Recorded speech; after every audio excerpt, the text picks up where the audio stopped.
going to introduce everyone, and then we'll just get into the material. We have a good list of topics, and a couple have come up since the last meeting, but they'll show up probably in a month or two. Okay, let's start out with Dave. You want to introduce yourself briefly? Certainly. I'm Dave Clark out of Tampa, Florida, and black belt in karate, black belt in Budoshin Jujitsu, and happy to be here. Always learn a lot at these meetings. Thank you for contributing. Okay, Joni. Yeah, I'm from Finland, and I have my own Jujitsu style, Kyokai Jujitsu, and have 6 dan in it. And then I'm Budoshin Jujitsu Kai Uransakai member also. Okay, Darren. Darren Mellerine, New Orleans, Louisiana. Always a pleasure and honor to be here amongst everyone. Dane. Dane Fiorello, Long Island, New York. Most of my experience is in different Okinawan styles of karate, but also through that has always been Jujitsu and Aikido woven through. So happy to be here. Okay, next on the list is Sensei Chris. Good morning, at least from California. Chris Kadamian, Burbank, California. Okay, next person on the list is Eric. I don't have an audio for you. Hi, my name is Eric. I am a Shodan Budoshin Jujitsu under our sensei Kirby. Good morning. How's everybody doing? That's great. Okay. Fine. Who is left here? Did I miss someone? Myself. I'm George Kirby, 10th Dan Budoshin Jiu-Jitsu, and I'm glad to have this terrific group of senseis. It's a good mix of instructors, and we get a diverse group here. So let's latch on to the first question. And if I'm wrong here, I know Dane and Darren will correct me.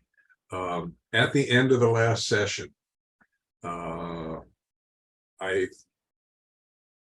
think Dane mentioned something about the fact about certain martial arts taking techniques from other martial arts and not giving credit to those martial arts. And then Darren ended up saying, that's a really good question to take up. And that ended the session. So it was a real cliffhanger. So we got to get off the edge of the cliff now and find out what these two guys were talking about. So I think the issue was why do some modern martial arts take techniques from other traditional martial arts and call them their own rather than giving credit where credit is due? And the other question that came up was, why are some techniques named after people who use them very successfully rather than the name of the actual technique in Japanese or English? And they don't know that the name of the technique is the name of the person, not the technique. So that's kind of like where we left things off. And so I'll let Darren and Dane start off with some clarification. Sure.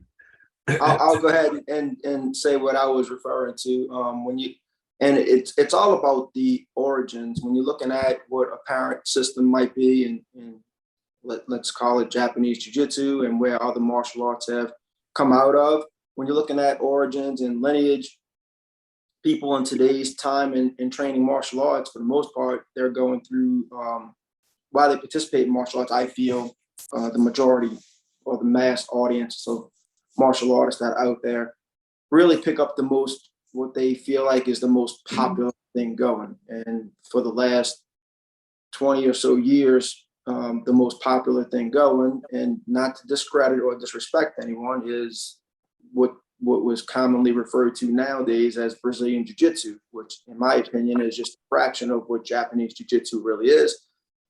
And if you're looking at the origin, obviously there's an origin, but there's no historical origin of it. And you're talking about their origin being within the last 65 years or so.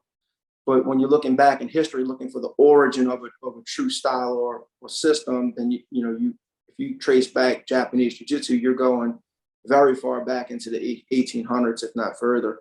And then if you're talking about names of techniques, and again, you're looking at people coin different techniques as different names for whatever different reasons. And one of the things that the BJJ audience has latched onto was a technique that they commonly refer to as a Kimura, which we all know is not necessarily a technique, that's an actual person. So that's what I was referring to when I was saying those things. Okay. And if you track, if you really track back into history, you can go into the Greco-Roman wrestling, and I think someone once said a long time ago that there's so much similarity in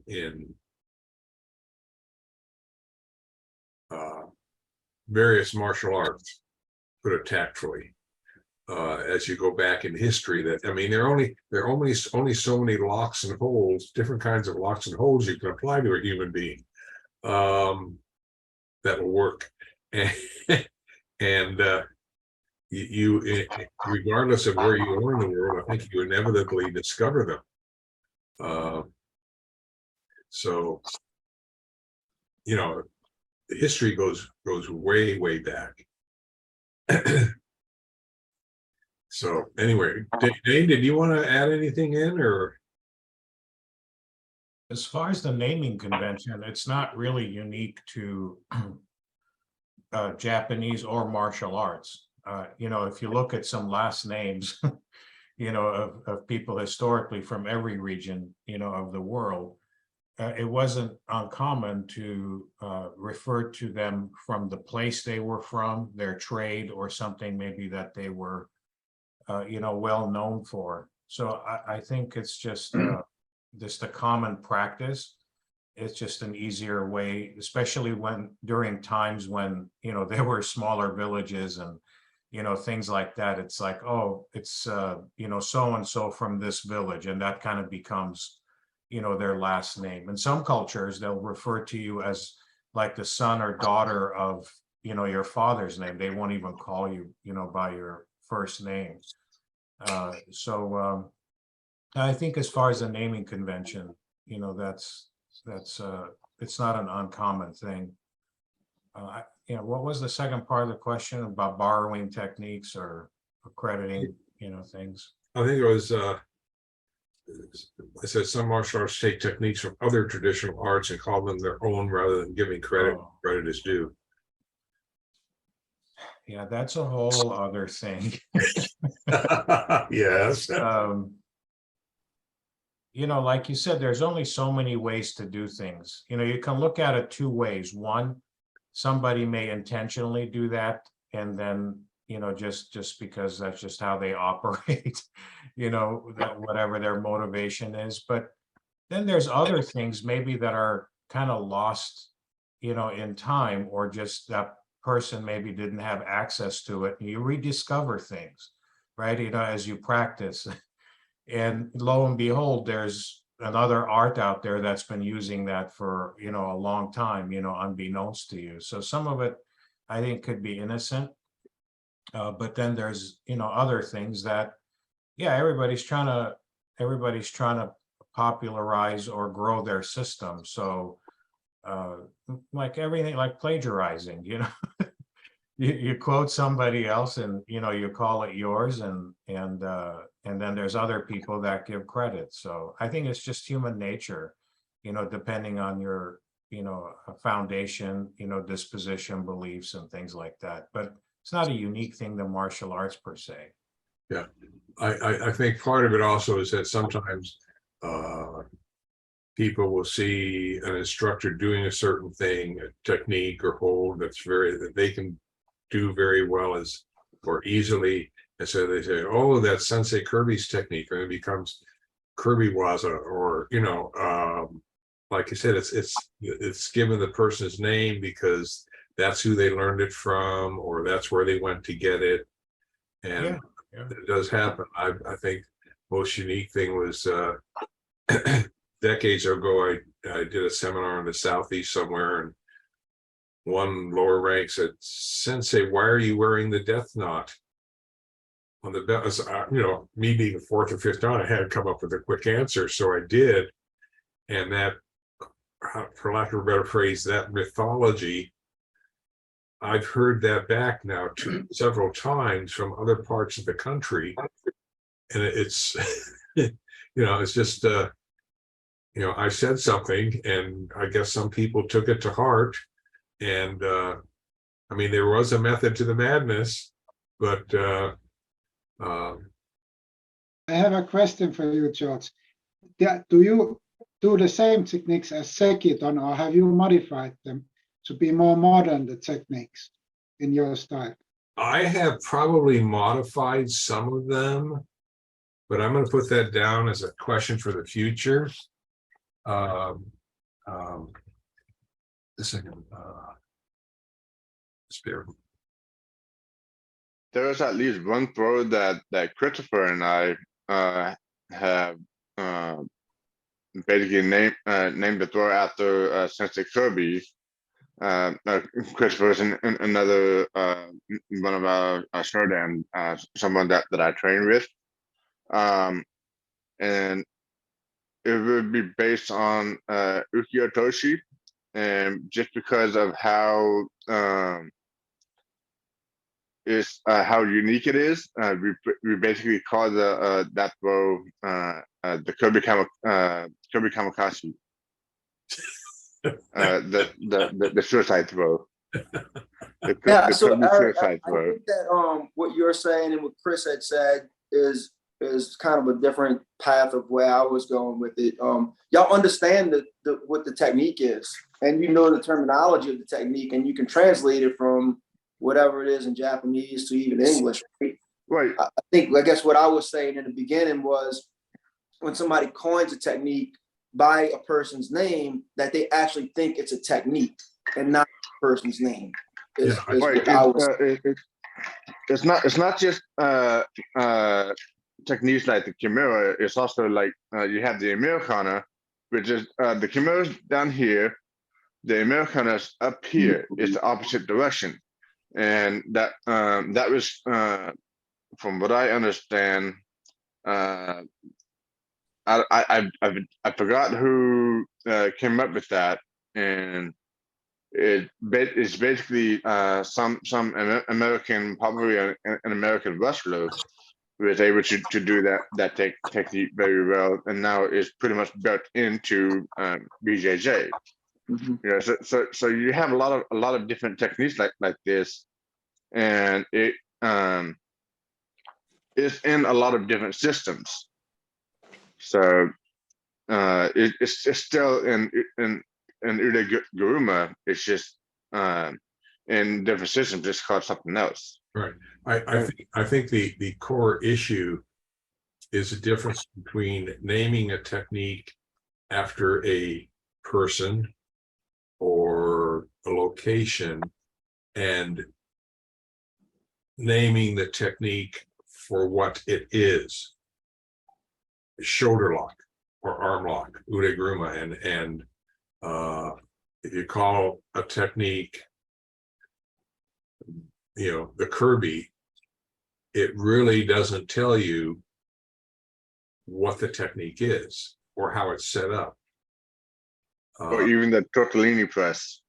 Pardon? Or even the tortellini press. Or even the tortellini press. But anyway, that was from class Tuesday night, right? We'll get into that later. We have nothing else to talk about someday. But in any case, Sensei, yes. We're talking about techniques. We have entire classifications of people that have names that are of unusual origin. Shaolin priests, for example. The word Shaolin, all it means is pine forest, and it's where the monasteries were located. Right. I mean, yeah. So, it sounds mysterious if you go, well, what is Shaolin? When if somebody you see say pine forest priest, oh, okay, that's where they hung out. Yeah. The other thing that strikes me as we talk about this is my understanding. Correct me if I'm wrong, but the earliest historical records of martial arts was a mixed martial art that the Greeks practiced called pankration, and that all the other martial arts kind of evolved from that as societies evolved and so forth. Is there anything anybody knows about before pankration that's historically documented? I don't know. I think I checked back to that. Someone mentioned at some point a couple weeks about Plato being a wrestler in his younger days, and that had some factual evidence to it. But I think what you look at, and forget who I was talking to, there's, and I referred to this book before, called Connections by I can't think of the author's name offhand. But when societies reach a certain point, they come up with the same inventions, ideas, ways of doing things, because the technology inevitably advances. And so you can have the pankration or whatever, I'm not sure how it's pronounced. Pankration, yes. Greece, you could have a similar thing going on in China or India or Japan. Absolutely. And I mean, you have the same things going on today, in the world in terms of if we look at potential to develop nuclear weapons. When societies reach a certain level of technology, the information is there. And so you've got multiple sources that ultimately come up with the same things, and they give it different names, and there are different variations to it. But there are only so many ways you can peel a potato. So, lack of a better phrase.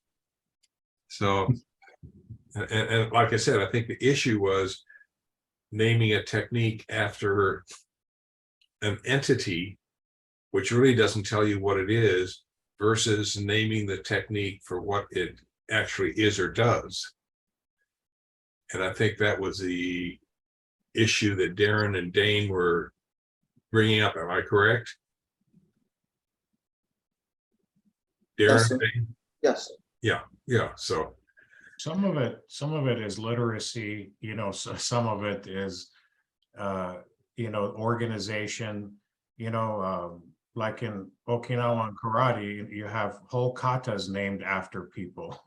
yeah, In Aikido, the foundational techniques is literally first teaching, second teaching, third teaching, but it doesn't, somebody else could assign different techniques to those, numbers, and it would still be called the same thing. So, I think in more modern times, people in general are more literate, and then, they can better organize.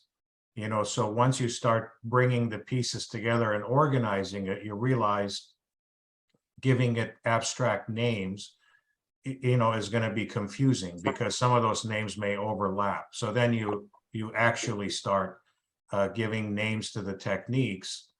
And then also you have to have an understanding of what the technique is. Not everybody that records these things necessarily understood the techniques. It was just like you have in Okinawan karate, you have Shinto, you have Kusanku, and these are named after people. So somebody observed somebody and, tried to get those techniques and package them under that person's name. Well, what happens, in another decade, somebody shows up with the same name with a different set of techniques. Now, what do you do?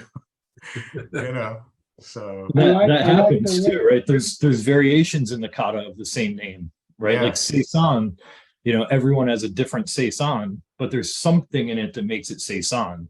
It's like when I think part of the naming thing, so naming in karate in general is really a contentious topic, because is it a punch? You know, you're calling it a punch now, so now it's a punch. You're calling this a block now, so now it's a block. But before that, they didn't call it anything. It was just techniques from a kata. You know, you just performed movements, and then you would interpret those, you know, by putting them to use in you know, exchanges or whatever. But you never thought of them that way. They weren't a block. This wasn't a punch. It was just a sequence of body movement. And if you go back to China, you know, they would call these things like, you know, a priest praying at the podium kneels before the altar or something. And, you know, you're describing a scenario there. You're not really talking about anything. It's just poetic language. And when the Okinawans took it, they needed to systematize it to kind of compete with judo. You know, the Japanese mainland coming down to Okinawa, teaching judo there, the people of Okinawa wanted to bring karate to that forefront. So now you need to make it seem scientific, like Kano did. You know, so now, you know, there's these distinct names. They say things like outer reaping throw, large hip throw. You know, they're very descriptive of the technique. That started filtering into karate. So you have these individual techniques, like this is a block, and a block is a response to a strike. And now you can start teaching it and drilling it, and you have names. Now you can say it out loud for a group of people to do, but you're losing something. And like early kata, even in Naihanchi, the most foundational kata, right? Nowadays you talk about that opening movement as you're doing what you're doing, that you're using this flat hand and you're doing an outward strike thing. But in the old days, they would say, hit the guy in the temple. So you would talk about where you're hitting them, not how you're hitting them. And as you start, you know, developing them into other arts, I think that philosophy comes into play. So like when you bring judo down to Brazil and you teach the Gracies, they were defeated by Kimura. So now that is in their mythology, that Kimura hold is very important to them, because that is like the technique that is the only technique the Gracies were afraid of. So then they mastered it and incorporated it, and they want to always have that remembrance, because Kimura, the judo master, who's the only one to ever beat Helio Gracie, they want that codified in their system, and that brings it away from judo. You know, that makes it now Brazilian jiu-jitsu, because now they have their own terms, they have their own names, they have their own philosophy. Now everything is about beating judo. You know, even though it is judo, they took it to make it against judo, and you do that by changing the terminology, changing the names, right? I think that's where that, it's everywhere. What you're naming these things, I think, has a philosophical implication to the training. So we need to stick with English. People argue about that, right? Why are you calling it that instead of the Japanese term? Yeah. Yes. And I actually prefer the Japanese from Seki, because he used so much generic terminology. I mean, it drives some of their systems crazy, but it makes the generic terminology makes life a lot easier. I like the way that George has in his book explained the names of the techniques, because before I got to know your books, George, I just learned the techniques in Japanese. I had no knowledge of what was in the Japanese words. As I just learned the words, and that was one thing, and then learned the other words, and that was one thing. Now, how you open up in the books the names is a very, very good way to understand the Jujitsu and the techniques and how they are related to one another. And you keep it simple, so also simple people understand it. yeah, That's what I like. You have to, regardless of language, you have to understand what the individual words mean, because that allows you to put things together. And ultimately, as a martial artist, you have to put things together, whether things be words or different parts of techniques or groups of techniques. You have to be able to put it together, and you have to have some sort of reference to what you are doing. And for me, the Japanese is easier than English, far fewer words, because you get into English, you have to explain all the movements, etc. Now, if I was fluent in Japanese, I could probably explain it in Japanese, but no one would understand me. Because most of us are English only speakers, you know, I mean, so, you know, it's, so how do you say, we're gonna say it's sometimes between it's like you're between a rock and a hard place. But anyway, so do we want to do anything else with this, or should we move on to the next topic? Or where's Tyler? He just joined us recently. Tyler, where art thou? I'm in the kitchen. I'm making some breakfast. Making some breakfast. So just listening in. Is the breakfast looking up at you? I'm looking down at it. He's on a laptop for breakfast. Yeah. Okay. Using the iPad to do this. Sensei, as a way of maybe tying this topic all together and summarizing, we're talking about names and what things are. But beyond that, more importantly, is bunkai, which is how you're using what it is. And if you don't understand that, the underpinnings of why and how it works, what you call it doesn't much matter. So that's just taking it another step deeper. You know, just to kind of add to that, I totally agree with that. I think that sometimes the descriptions, like in karate especially, not so much in jujitsu, because you want the person to do the technique you're talking about in jujitsu, right? If you're teaching somebody a choke, you're actually teaching them a choke. In karate, I think a lot of times you're basically lying when you tell them what the technique is.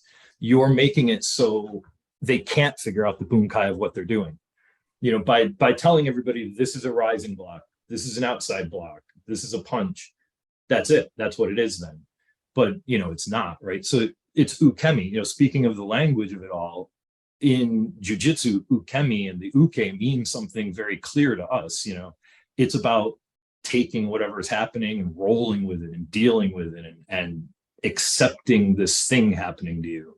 But in karate, when you translate it, they just say block, right? So it's ukemi. It's the same word as being an uke and taking ukemi. But when you do an uke, we're just told that's block. So you think of it as a block. But if you think of it in the same sense that you think of like rolling out of something, you're absorbing some kind of an attack in some kind of a way.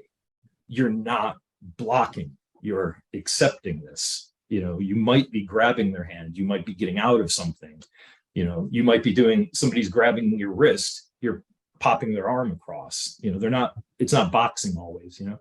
But I think in karate specifically, the way they speak about it leads you to interpret the movements a specific way that's misleading. And I think the secrets of it are looking at it from a different perspective, not relying on that language, you know, because we can't translate it.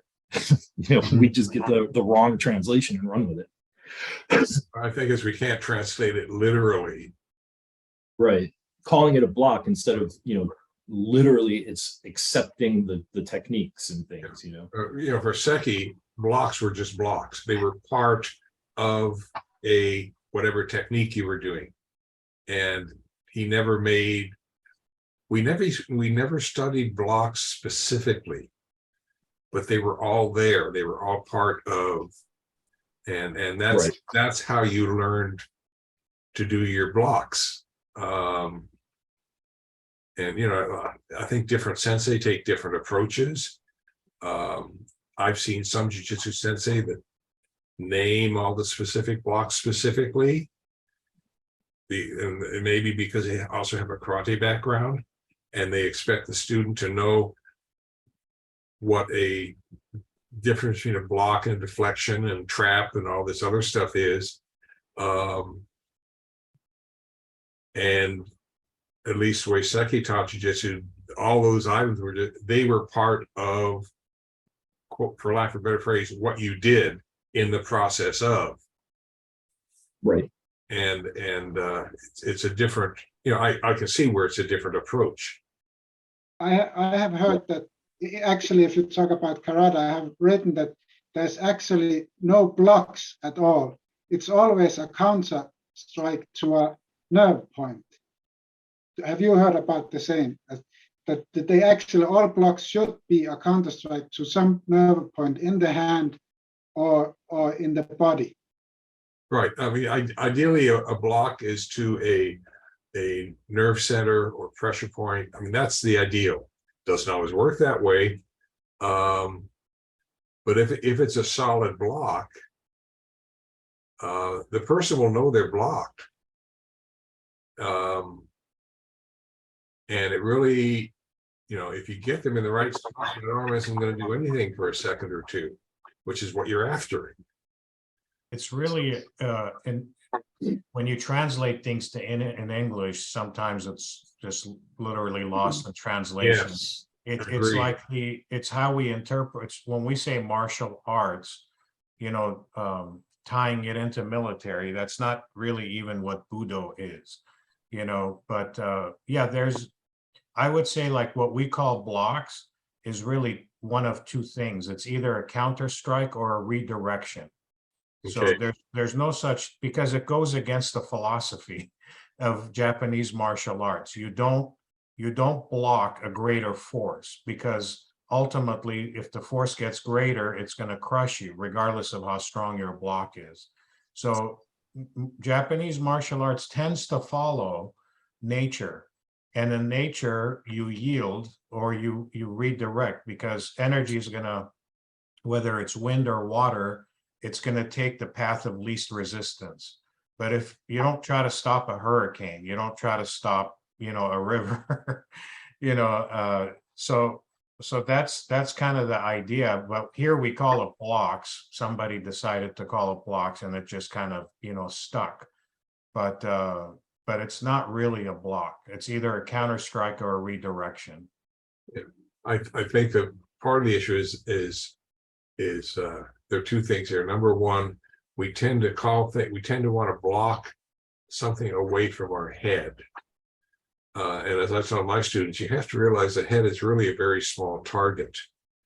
And even if you do a block, which is in essence making contact with the inside of the forearm, to cause it to go in an opposite direction, you really only have to move it 2 or 3 inches to get it out of the way of your head. Because if you're doing things right, you're moving your body to get your head out of the way anyway. But the other thing is that Seki always shows you never fight a person, you always help them go in the direction they want to go, which ties in completely with what Chris has just said. You don't fight a greater force, you redirect it to the best of your ability. And that's what allows you to succeed or survive or whatever you want to call it. So it's, it's kind of like what your approach. And I know there are some martial arts that say, you've got to fight the other person, and the concept of helping an attacker is alien to most people. But there's how do you say, somewhat of a double speak in there, double meaning. You can help a person and really rack them up. Or as second would say, you can really help a person and they rack themselves up. Is probably a more accurate statement. So anyway, okay, let's see what's next here. Okay. What happens when a student or participant doesn't believe your technique works on the street? And there are a bunch of it. I don't know if any of you have this or not, the questions. The other things that go along with it, self-doubt is one of the major contributors leading to your own defeat. Hi. I myself, what, no skeleton head? I myself am a believer in pain makes believers, as Wally J did. And these are not questions from me. However, I've had the question posed to me during self-defense class. I found it was interesting to hear it come from during the end of my instruction. The person posed it as, I don't think it will work on the street. More of a statement, I suppose, than a question, but I took it as such. So I guess the issue is, what do you do if you have a student who, you've run a self-defense seminar, or you've taught a technique, or you've spent an entire 2-hour class teaching a concept, and a student says, I don't think this is going to work in the real world. What do you do? I think that could be open-ended, Sensei. I mean, you could demonstrate a technique from the most basic form or application that you could possibly do, and people may not understand, depending on their experience level, on where it can be applied and how many different ways it can be applied, in different scenarios it can be applied in any type of a situation, whether it's in practice or in real life.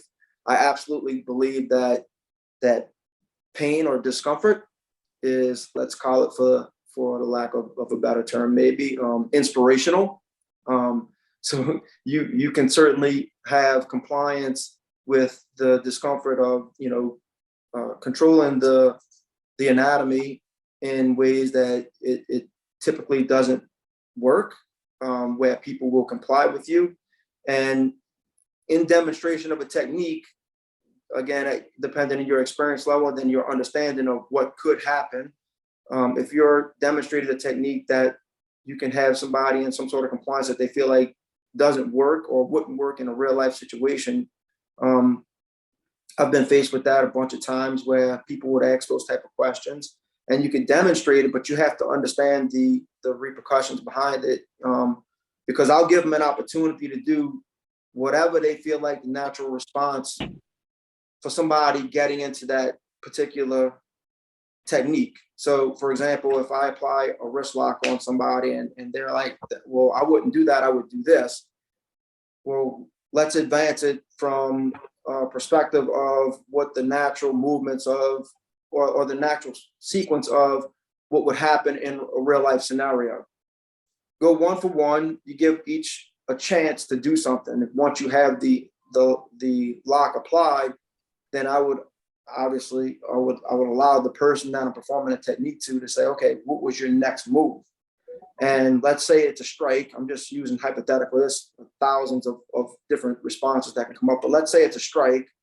And the minute that they would raise to come with their next thing, once I have the technique that's applied, what they're saying it wouldn't work, they would have an opportunity to do whatever they wanted to.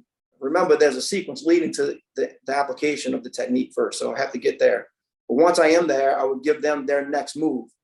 And as long as you understand how to throttle that pressure, the minute they would pick up let's say if it's going to be a strike that follows, the minute that they would pick up their hand to come in with a counter, which may be a strike at that moment, they would immediately drop it, because I'm applying the technique, which is inspirational, back to the pain, discomfort, to make them do what I want them to do in compliance because of the technique and the how uncomfortable it is, or pain, or the inspiration, to say, okay, I understand it, because now they felt the discomfort in the application of the technique.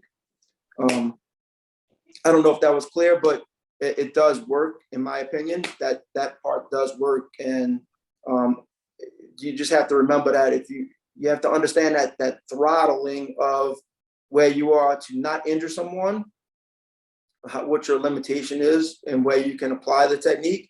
And I would believe that everyone here does understand that. And then that, in some scenarios, maybe somebody does absorb the uncomfortability of the technique that's being applied, and they move through with a strike that may be coming, but you have to understand your next movement as well, and that's to be able to defend yourself, whether that means moving or getting off the line of that attack, or partially absorbing the strike itself, with movement and a partial block or a deflection. Okay, I think, Darren, I think you hit the key there when you said throttling, because I think many times, I mean, we as sensei, we have a pretty good idea. We have a hold set. We have a pretty good idea of how much pain and discomfort we're causing, simply by feel. And this is something that lower ranked or newer students still have to develop. And because they're still developing this, I see very few students, newer students, that apply a hold to the point where it actually causes the person to tap out, because they don't want to, for lack of a better phrase, they don't want to hurt the other person. And they haven't differentiated pain and discomfort from injury. And I think part of it is that as you progress in your experience with executing any particular technique, you learn how to separate the two, because you have greater control, because you're more experienced with the technique. And I think this is one of the problems that happens in shorter, 2 or 4 hour self-defense classes, is that the students, they will question things because they're being overly cautious in applying the holds on each other, because they don't want to hurt the other person. And that goes back further to the fact that if people are expecting to defend themselves in a street situation, hurting the other person is what's going to get you out of the attack, if necessary, and it's a, how do you say, it's a moral dilemma. I don't know how to resolve it easily, or say to a student, don't worry about hurting the other person. You can say it, but most people don't want to hurt other people. And within the martial arts philosophy, that's a very degrading thing to do. In fact, a physical confrontation is very degrading. So, I think it comes down, there's just a fear of hurting their training partner, or fear of hurting another person. But, if an upper belt, I mean, I've put my hands on students, I put my hands on adults, in terms of control holds. I have never injured a person yet. Okay. I've caused a lot of grief and pain, but I knew what I was doing. And this is the one thing that a lot of students, it may take some of them years to develop this, how do you say, sense of control or awareness. And that is so critical to effective self-defense. I mean, that when you come down to it, push to shove, that is it.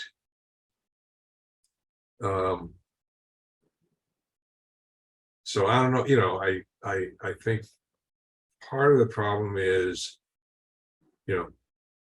if a student said this technique won't work, I would do the same thing that Darren did.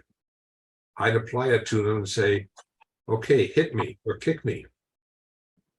And I would apply just enough pressure, just enough technique to make them stop that movement.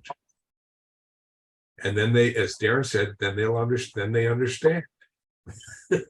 I think it's also have a lot to do. Can you execute the technique right? Because I also doubted in my mind sometimes that, does this really work? But if you add speed and surprise, then it should work. I haven't encountered a technique that doesn't work yet, from the basics of what Jujitsu I have learned, and also the more modified techniques that are harder to learn.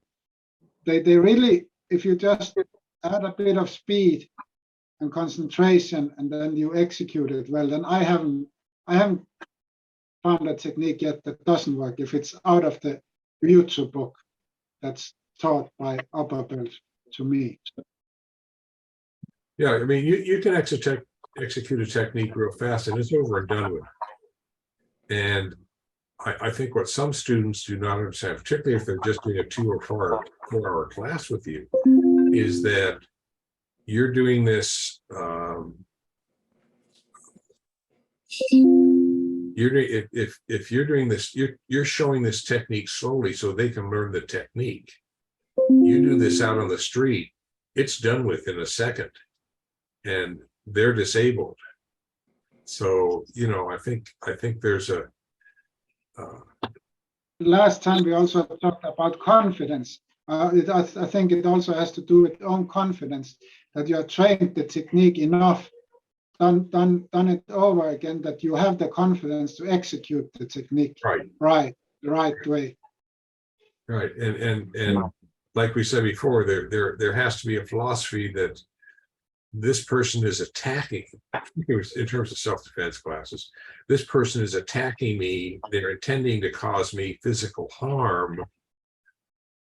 I have to, you know, I have to do what's necessary to get away. And as sensei would say, so you help them. You don't fight them, because there's, you know, there's an, how do you say, most people are willing to help other people. It's a different mindset. But I still like the way that if you teach a technique, I think it's right to teach it slow and do it over again, slow and slow, because that's also right. The fastness will come totally by itself. The more you do the technique, Right. you will automatically out of reflex fasten your technique the more you learn it. So if you start slow, then you do it over and over again. The fastness comes by itself. Have I seen when I learn and teach techniques? And I think kind of it's two different questions, right? So if you're at the end of that, if the student says, I don't think this will work, they're either saying, I don't think you could do this on the street, or I don't think I could do this on the street. Good point. And I think if they're saying you couldn't do it on the street, then you can demonstrate, you know, what it's like full speed, what it's like full or close to it, or approximate that. If it's the other one, if they don't think they can do it, well, first of all, they're right because they think that. But I think that comes from the misunderstanding of the dojo and training versus like practicing the technique in the dojo is not doing the technique for real. You're looking at it in a laboratory under a microscope to understand how it works and, you know, all of the minutia of it to get it perfect. But when you really do it, it's going to be sloppy and difficult, and the person's trying not to, and you might change techniques halfway through.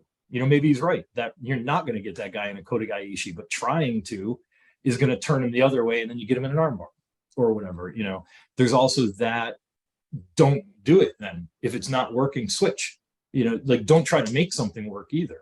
You know, these things are a little more living when you're on the street, and you can't approach it the way you approach it in the dojo. You know, they're right when they say things like, nobody's going to stand there and let you do this. Like, right. That's why you have to learn to do it really well when somebody's just standing there letting you do it, so you can do it to somebody who won't let you. Right. You know? That's exactly right. I agree with you. There's a lot of other things that come into play when you're actually in practice inside of a dojo that you would not do in the street because you're trying to teach a technique. So that's another thing that the individual doesn't understand is I'm not just doing this, I'm doing all of these other things in order to get to this point and make you comply. I mean, that's, you know, whether it's adding in a temi or mitsubushi or whatever you're doing with it, you're doing other things to make them comply. So there's a gray area of give take and understanding in a dojo format of what you would actually do in real life in the street. Agreed. To your point, Darren, you mentioned earlier pain is inspirational. You're right, Dane, that no one's going to just stand there and let you do it to them. But if you set up the circumstances where they've incurred pain, that is a huge distraction, and then that's when you can create an opening. But the way I handle this is the way I handled it when I was that student who said, I don't think this will work. And for me, I remember vividly, it was the Harai Goshi, and it was also the Hidari Te Nagi. Both of those techniques I thought were either artistic or, kind of look good, but I figured they were 10% techniques. I was wrong. They're much higher percentage than that, but it's because I wasn't any good at them. And they just felt weird. And to me, they even looked weird. But when I learned where to put my hip for a Harai Goshi is amazing. And all of a sudden, the percentage of me being able to do that throw effectively went much higher. And I tell my classes early on, and I reiterate, when you walk in that door, all you're doing is upping the odds that you will survive in a physical confrontation, which means that you are dealing with percentages. And each technique you learn has its own percentage built right in. But that percentage is varied by the practitioner, you, the person doing it, by the situation, the application within that situation, and the amount of practice that you put in to find out how that technique works. And when you do that, the percentage of a technique goes way up. I was a couple years before I realized where my hip needed to be to do a Harai Goshi consistently. I was using a Koshi Nagi form for Harai Goshi. That doesn't work well.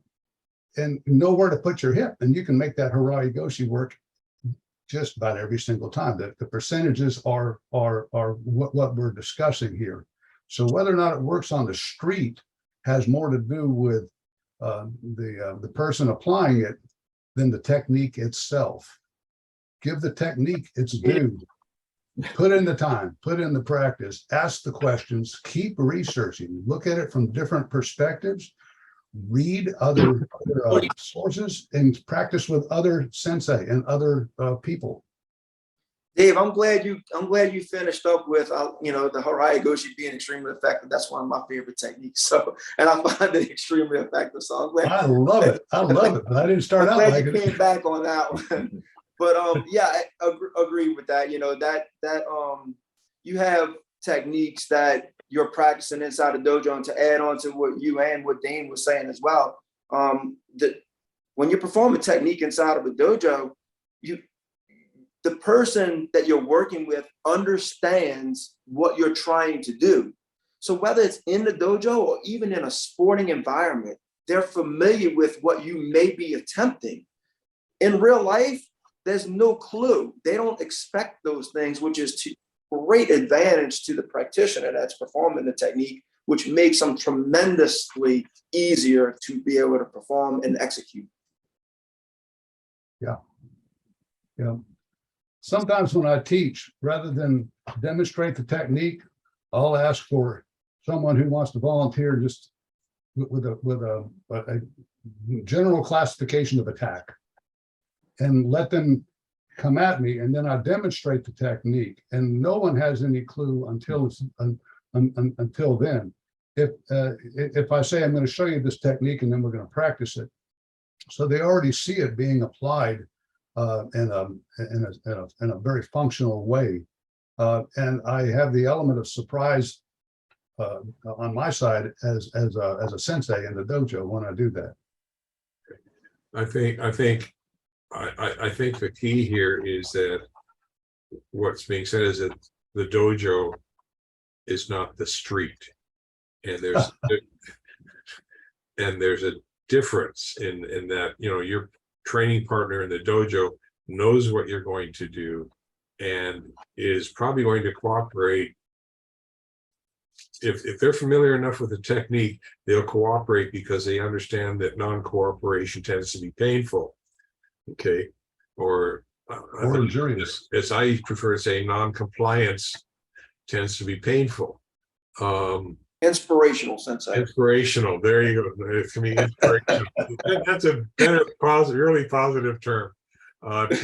Power, but in any case, and out on the street, the person, yes, your technique execution is going to be sloppier, which is why the practice is important, so that you have it down as best as possible. Because, on the street, you'll probably have no idea what you did anyway, unless you really step back and think about it after the fact. But on the street, it's going to be sloppier, but you still have a better chance of success if you have practiced enough, because the other person has absolutely no idea what you're doing or how to respond to it. And that's your key, you know, KEY or KI, that's your key to success. Yeah, Sensei, I think we're using this term as sloppy, you know, we're using it as sloppy, but is it necessarily sloppy? No. Because we learn how to fall, we practice to learn how to fall out of technique. So we're not injured or the technique could be escaped, right? But in reality, people don't understand how to fall. So instead of taking a pretty fall, like we do in class to not be injured in the street, we land on our head or on our face. And yeah, as sloppy as that may look, that's what the technique is designed to do. It may not be pretty, but it works. Yeah, well, I'm just saying that because this person isn't trained to where they can cooperate, the actual execution of what you're doing is not going to be the ideal, neat, perfectly done execution. And that's what I meant by sloppy. Stuff is going to happen. You have to compensate maybe with a backhand strike to loosen them up, or nerve attack, or whatever else you're doing, or you may have to modify it, the technique in some way. Or if you make a harakiri halfway, that's even worse than doing it to the end. You will fall on your head instead of your side if you do a harakiri. I mean, I've had students in street situations, and the person doesn't get up. Their attacker does not get up because they didn't know how to land. And gravity always works. And that's a reality. One other thing I do stress with my students, and I do this really early on, sometimes they'll go into techniques backwards. And one of the things, usually sometimes it'll happen around fourth or fifth cue, it'll happen. And they'll go into a technique backwards, and then they want to back out and do it the right way. And I say, on the street, you can't afford to do that. So if you end up going backwards into a technique, keep moving. Odds are, if you keep moving backwards, you'll end up with another jujitsu technique. And they find that if they continue that quote unquote backwards movement, their brain clicks in and they end up with another technique. It wasn't the technique I was teaching or what I wanted them to do, but they've learned a very valuable lesson in terms of self-defense. You can't, I say, this goes to Sun Tzu, Art of War. You cannot attack, retreat, and then start all over and attack again a second time, because your opponent isn't going to give you that opportunity to attack a second time if they're undamaged or whatever, you know. So you have to continue your attack, and if you went into it backwards, well, you continue backwards, and eventually you'll end up forwards. You'll end up with a technique.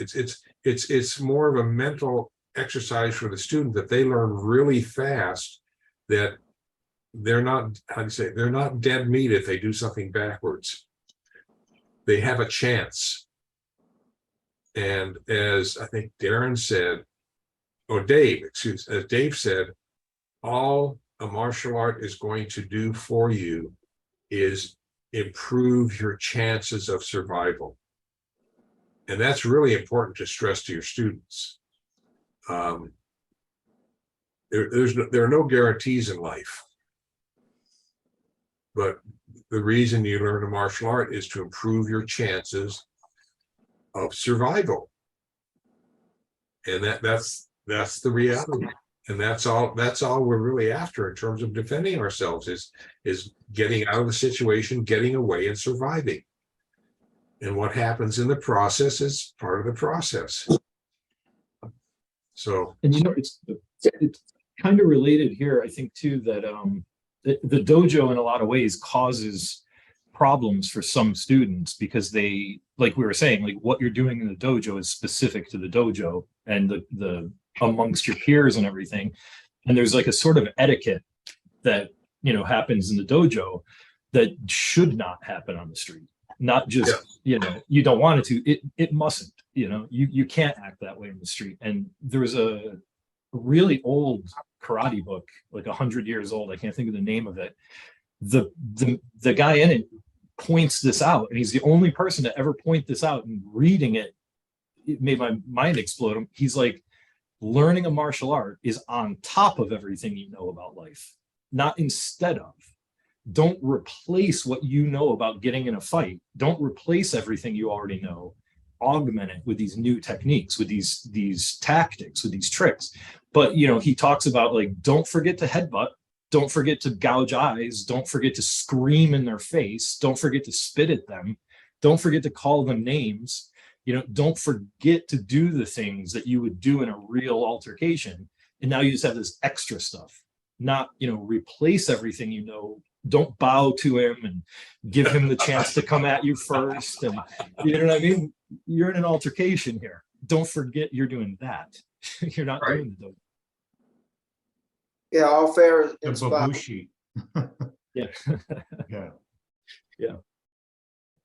Yeah, Sensei, if I could add a context to this, this was my question. Maybe I should have gone first, but I was asked by a college to come by and to teach an hour class, self-defense class, which you really can't do much with anyway. And it's with 25 people. So you really are limited anyway in my context. So I wasn't really surprised when I got that sort of comment question at the end. Now, granted, all the women were wearing very, very loose tank tops. So any pulls and grabs would have just ripped off in the street anyway. And that's what I told her. I said, what you're wearing isn't realistic. It's going to pull right off. There's no point in really trying to, there's a different approach that we'd have to talk about. Because it was winter time, it was November, we're getting cold. We're going to wear thick clothes. That's why I touched on the grabs and stuff. But I figured I'd ask the question because it would be good to see what other senseis would think about that particular set situation. 1 hour, 25 women, that kind of really restricted guidelines, and you really can't cover much in that. But thanks, guys. Yeah, I do agree with your context that you really are limited, and I mean, you were put in a bad situation. I mean, that's the only way I could say it. There's and the question was legitimate, and you came up with a good response. Sometimes what people wear and they go into a self-defense class is amazing because they don't realize it. I mean, even Darren wearing that tank top t-shirt there. I mean, that could be ripped off of him so easy, it's pathetic. I don't know how much you paid for it, but But you can see the muscles, so you don't attack. the point is, you know, which is why we wear judo gi in class or karate gi or what have you, is to, you know, I tell the students the reason you're wearing a judo gi is it protects your real clothing. You get out on the street, which is why one of our questions further down the road is, you know, the difference between gi jujitsu and no gi jujitsu. There is a difference, but one of the things we're trying to teach our students, because they're wearing judo gi, is that their clothing is irrelevant. And if you can rip the shirt off of a person or a jacket off of a person, and they're on the ground and you're looking at it, that's psychologically intimidating, regardless of whatever physical damage you've done to them. And you know, I think Tyler's remark was, you know, that top's going to get ripped off of you. If the person thought of it, they're going to say, oh my God, what does that leave me with? That's embarrassing, or whatever else, you know. And that's a reality that many people going into a, you know, 1 or 2 hour self-defense class don't realize, and sometimes it's not even mentioned or stressed, that, you know, their clothing is going to get torn, you know, oh my God. I mean, I paid $200 for this track ensemble, and it's going to get ripped off of me. You know, I better learn how to defend myself. So I'm not trying to approach it too facetiously, but you know, sometimes being serious doesn't help. In training, for me, I at least 95% of the time try to stay away from using any article of clothing, especially the Ghee, because obviously I live in South Louisiana and we are always in something like this. Yeah. So it just doesn't work. But to Tyler's point as well, you know, when you're performing a self-defense clinic, whether it's an hour or 2 hours, I always stipulate one of those sessions with, I'm not here to try to teach anyone how to fight. I'm just trying to give you something that hopefully you're never encountered into one of these type of scenarios. But if you are, something that I demonstrate here today, or that I show you today, or the information that I provide you with today can help save your life or put you in a safer spot, because you're not going to learn how to fight today. That's not what we're here for. Right. And I agree with you on that. I mean, I even taught like 10 or 12 hour self-defense classes. And at the end, I'll say you've learned some skills. Some of you have gotten pretty good at these skills. But really the only way that it's going to become effective for you is you have to practice them at home. Hopefully finding someone you can train with, or you need to enroll in a martial arts program where you can learn more effective self-defense over a longer period of time, so it becomes part of you. As who said it was Dane said, it's, you know, the martial art is in addition to what you already have. It's not separate from. And the only way it becomes an addition to what you already have is if you practice it so that it becomes ingrained and it becomes an automatic response, and then it is part of you, part of the whole. And I mean, we as senseis recognize that commitment, and we've made it. But that's where I mean, I had a student who dropped out after 3 weeks, and I tried talking with her, you know, email talking with her, and she said she says, I need to get into a class for beginners. And I tried to explain to her, I said, well, any place you go, you're going to be a beginner, you're going to run into the problems. You know, give yourself a few weeks. You know, in 5 or 6 weeks, if you look at yourself compared to week 2, you're going to see a difference. And by week 8 or 10, you're going to see a significant difference. I said, this takes time. It has to become part of you. She didn't agree with my thinking, but I think that's a mindset. There's a mindset with people that come into the dojo that, yes, you know, they would prefer. They're like, oh, don't put me with a black belt. Put me over here with the white belt. When it's reversed, like the black belt is not the person that's going to hurt you. It's the white belt that's actually going to hurt you. Right. I mean, that's Absolutely. the mindset. Yeah, or I don't You know. have no self-restraint. There's some people come into the martial arts thinking they're going to get immediate gratification. You know, I'm going to learn a technique, bang, I've got it. The other thing is to remind people that learning about fighting is the smaller picture view of martial arts. The larger picture view is building character. Yes. Well, yeah, so sometimes I think we have to remember that as teachers, because going back to the original question, if we get a question like that, whether it's consciously or subconsciously, sometimes we can switch to a defensive mode, right? And we try to explain why it would work or why you would need extra training. So basically, they set the stage, and we become the players rather than the other way around. The reality is, this is the way I think of it.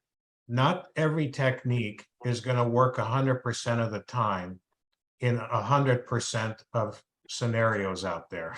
Okay. Otherwise, we'd have one technique to rule them all, and that's all we'd practice. Conversely, I think every technique will work 100% of the time under the right kind of circumstances. Okay, so you can look at it either way, and either way it would be true.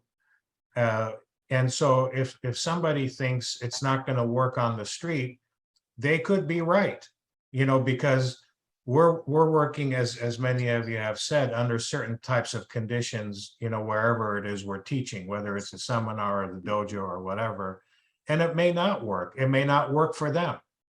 It may not work under certain circumstances, or it could, if it goes down exactly the way you're teaching it, then it could work, So to me, I try not to get into, well, let me tell you why it would work. You're wrong, this and that. That's exactly what I tell them. That's why we have different techniques. That's why we study different situations. That's why we study under different circumstances, But the bottom line, especially in a self-defense seminar, like Tyler was talking about, the easiest thing is really basically, no, you're right, it may not work, but the hope is that now you're going to have a better opportunity of surviving that situation than without this. Okay, so, working is also a matter of degree, right? Are you going to come away completely unscratched and unbruised and, untouched? Probably not, in a short amount of time. The easiest thing is, if you see it coming, turn around and run away. That's the best self-defense you can do.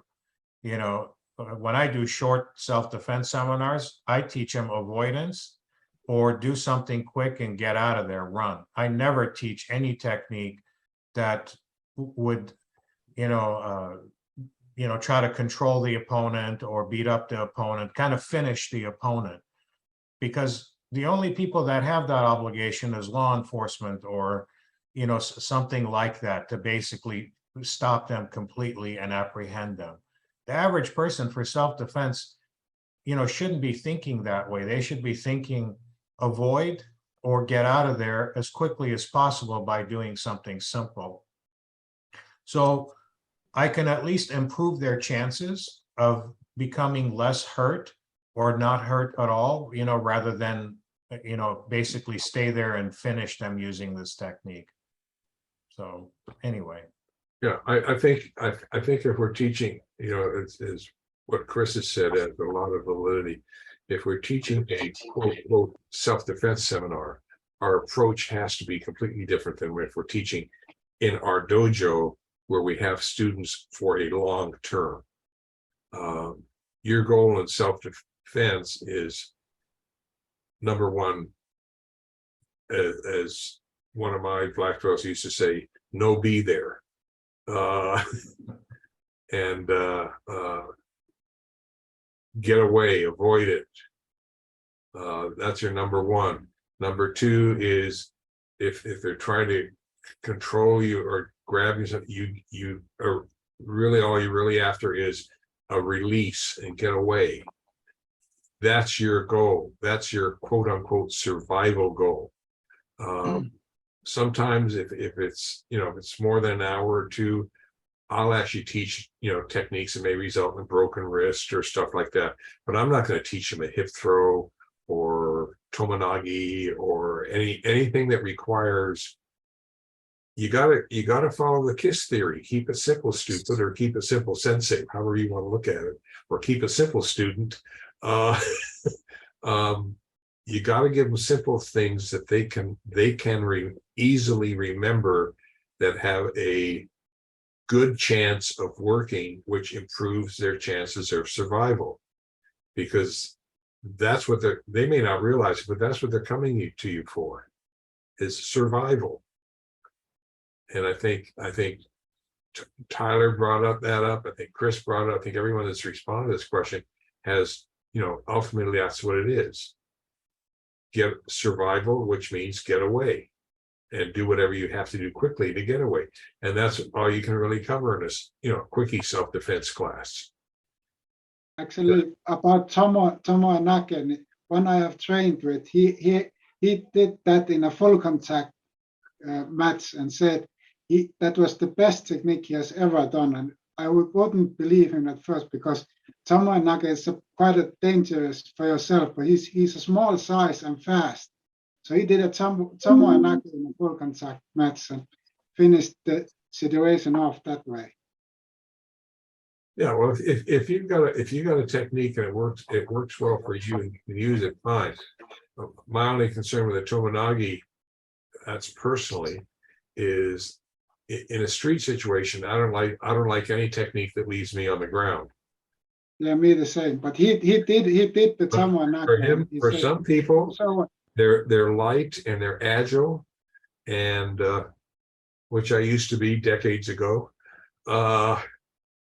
And it was easy for me to do a Tomonagi, come over on top of the person, and that would be it, you know, and I could easily stand up. After age 40, that starts to get difficult to do. So, you know, To me, that's a technique for when you're already falling down. yes, if you're being If pushed somebody's pushing me, I could use that, yeah. backwards, and you're gonna, hey, you know, nothing beats it. It's so dirt simple. Yeah. And you can really send, you know, if you've seen any of the old cowboy westerns, you can really send someone through the saloon door that way, or through the window. Captain Kirk's favorite throw. Captain Kirk's, I'm Wayne. or as someone in one particular style of jujitsu, going back to names of techniques, there's a particular system of jujitsu that refers to that as the cow flies over the moon. That's the name. That's what they used for Tomonagi. Or the John Wayne throw. What? John Wayne throw. The John Wayne throw. There you go. Now we got it. And it's another lesson. If anybody's watching Cobra Kai, what we were just talking about, one of the episodes, they get into a fight, and Daniel, and Daniel was saying, "Why didn't you help me?" He said, "No, be here." Be here. Same lesson is what we just was talking about. He says, "I know be here. No, be here." He's Right. I'm not. Cobra Kai is next to Zoom meeting. Okay. Good series, by the way. Okay, we have another question if we want to get into it today, or it's has to do with the concept of empty hand. And this is a really simple topic, or it can get really complex depending on. So my question is, you know, first, if we deal with this today, I think we should go through and have everyone define what it means to them. Because we need to develop some common understanding, because it probably means different things to different people. And then secondly, how is it used in your route or your style of martial art? And we may get different answers from different people, and that depending on how they define what empty hand is. So do we want to latch onto this today, or do we want to save it for next time?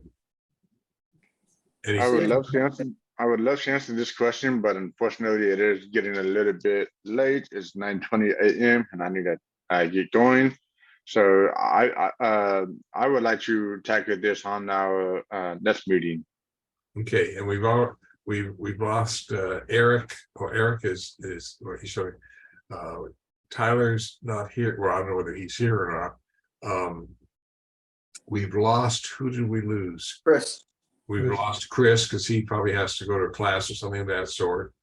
And we're losing Eric, and Tyler's back. He's washing. I'm washing dishes. I'm just listening. He's washing dishes now. Yeah. That's from Cobra Kai kid. He also was dishes and stuff. Wipe on, wipe on, wipe off. Wipe on. So anyway, do we want to, by a show of hands, we want to leave this for next week?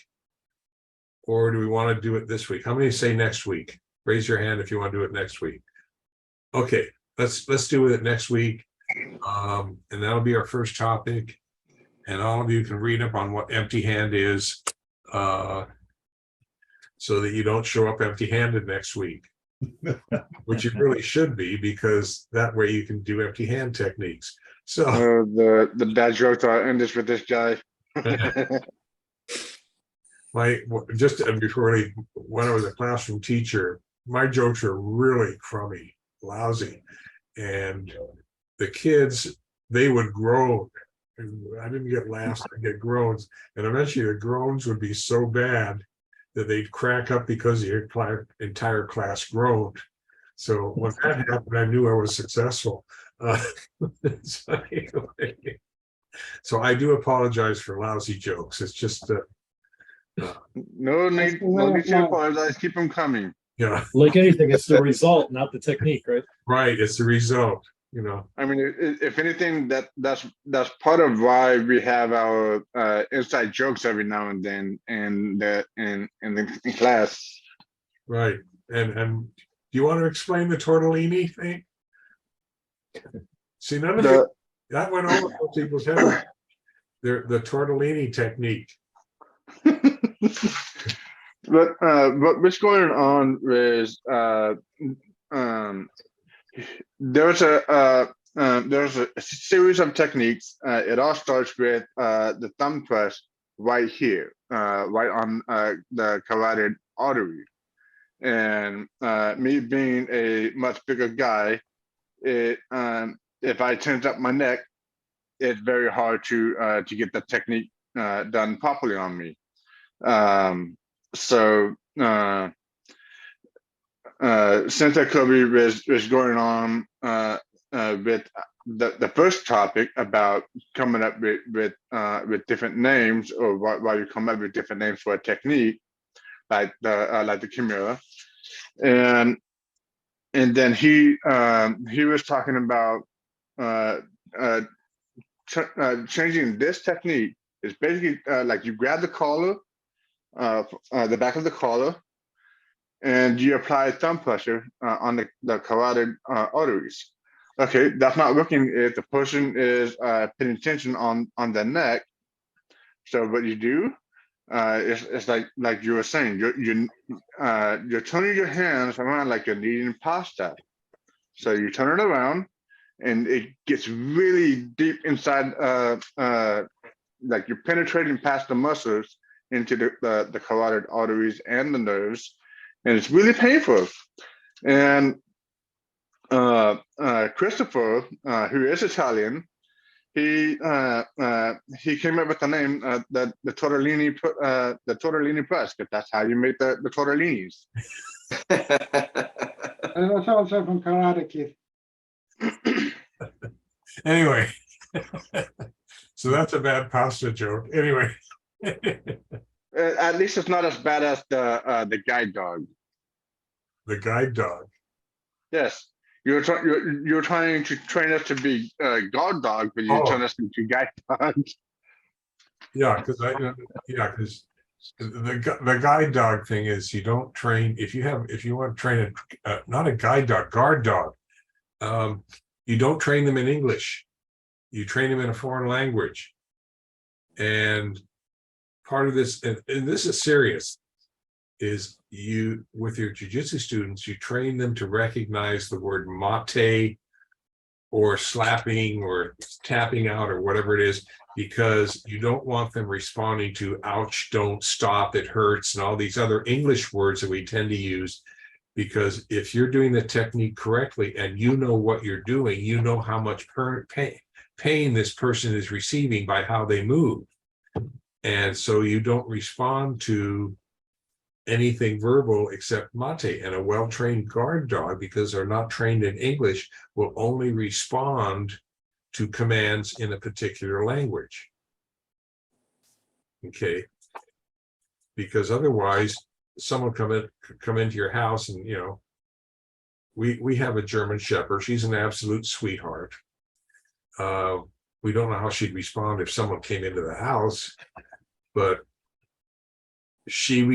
we have her responding to hand signs rather than, if I wanted to stop point someplace, I'll just have my hand up, and sit is simply just pointing the finger down. Someone breaks into the house, they may say stop or watch out, there's a dog, but unless they know the hand signs, they're a meal. For lack of a better phrase. I don't know what she'd do. But in any case, I mean, she's about 70 pounds. She's something to worry about. But anyway, so, it's you train your students to respond to the Japanese word mate, which means I submit, rather than don't stop, hurt, ouch, please, you're hurting me. All these other English words, which are relative, which the students should not respond to. But anyway, that's the guard dog. Yeah, it's interesting you bring that up, and this is part of the reason I voted for next week for Empty Hand, because I've got a ton to say about this, I think, but it kind of ties into what you just brought up here. I don't know if it's true in jujitsu. Does the average non-martial artist in Japan, like Japanese speaker, would they understand judo and jujitsu terms? Because it's my understanding that they do not understand karate terms. That even in Japan, Japanese native speakers, if you use karate terminology, they have absolutely no idea what you're saying. Like if a Japanese person was walking down the street and somebody punched them, they would not say that they got hit with an oiski. They're not getting hit with that. That means like arm thrust. It doesn't mean punch. Yeah. We get it translated as punch here, but so, everything is done in Japanese for us, like you're saying, like, in karate, you have karate words, and as Americans, it's all mystical and all of that stuff. But you would think to the Japanese, it's just very descriptive, clear language.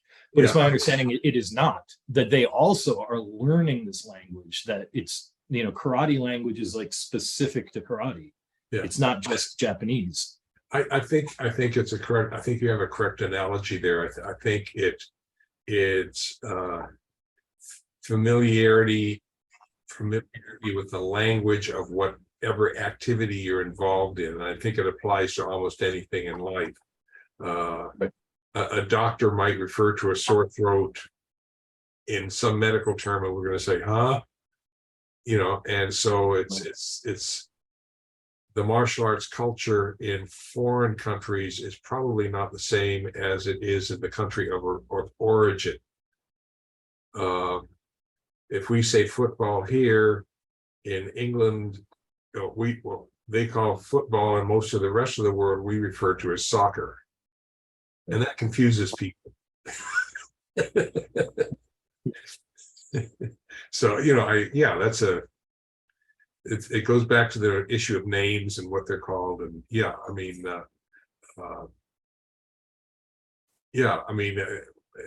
same thing in jiu-jitsu. Different styles of jiu-jitsu will call the same techniques different names in Japanese and English. There just is no consistency. And I assume the same thing happens to some extent even in karate. Absolutely. Yeah, it's just the whatever rule or organization, they've agreed on a certain term, and this is what, and even in your profession, you have terms that insiders know and terms that outsiders don't know. I mean, when I was a school teacher, we had what we referred to as OTs, kids that were transferred from one school to another because of behavior problems. It wasn't until later on in my teaching career that I realized that there are also OTs for teachers and administrators and stuff like that. They just move them around rather than fire them. Moving them around is, I guess, financially cheaper than a lawsuit. Anyway. Sad commentary. But anyway, so, it's that's just the way it is. So anyway, I think we're going to leave at this point, and we'll start. Thank you all. I'll start off next week, next time with Empty Hand, which is going to be on the 22nd of October. And just as a matter of courtesy, if you'd like to show up in your Halloween costume, that's okay. And if you don't want, if you want to show up as normal, that's okay too. Anyway, so don't let your students wear their martial arts uniforms for trick or treating. It's very disrespectful. But anyway, have a great weekend, and it's going to be pretty good weather out here today. We should be in the probably in the mid 80s.